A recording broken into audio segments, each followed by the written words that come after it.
কথায় বলে রাম সে বরকর রাম করনামা, অর্থাৎ রামের নাম শ্রীরামের থেকেও অনেক বেশি শক্তিশালী। কথাটা যে ভুল এমন নয়, কারণ বাস্তবিকেই রাম নামের মধ্যে এত মাত্রায় পজিটিভ এনার্জি অর্থাৎ পজিটিভ শক্তি রয়েছে, যা নিয়মিত পাঠ করলে নানাবিধ মিরাক্কেল ঘটতে সময় লাগে না। শুধু তাই নয়, দুঃখ কষ্ট সব ঘুচে যায়, সেই সঙ্গে আরো একাধিক উপকার মেলে।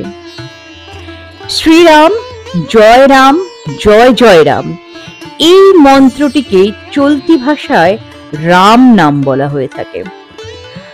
মহাভারতে এমন উল্লেখ পাওয়া গিয়েছে যে দিনে মাত্র 3 বার রাম নাম নিলে বাকি কোনো দেবদেবীর পুজো করারই প্রয়োজন পড়ে না, কারণ হাজার দেবদেবীর পুজো করলে যা ফল পাওয়া যায় সেই একই ফল মেলে দিনে 3 বার রাম নাম জপ করলে।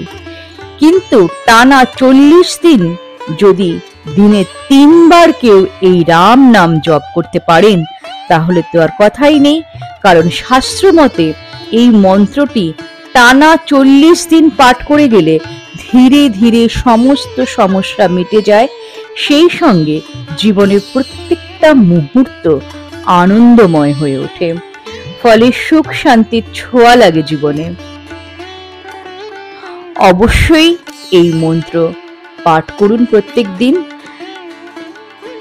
শ্রীরাম জয় রাম, জয় জয় রাম, আমি এটি স্ক্রিনে দিয়ে দিচ্ছি, আপনারা অবশ্যই পাঠ করবেন। টানা 40 দিন পাঠ করে কি মিরাক্কেল পেলেন সেটা কিন্তু আমাকে কমেন্ট করে বলতে ভুলবেন না। আর যারা আমার চ্যানেলটিকে সাবস্ক্রাইব করেছেন তাদেরকে তো অসংখ্য ধন্যবাদ, আর যারা এখনো সাবস্ক্রাইব করেননি প্লিজ সাবস্ক্রাইব করুন, এরকম মোটিভেশনাল ভিডিও নোটিফিকেশন আপনারা সবার আগে যাতে পেয়ে যেতে পারেন।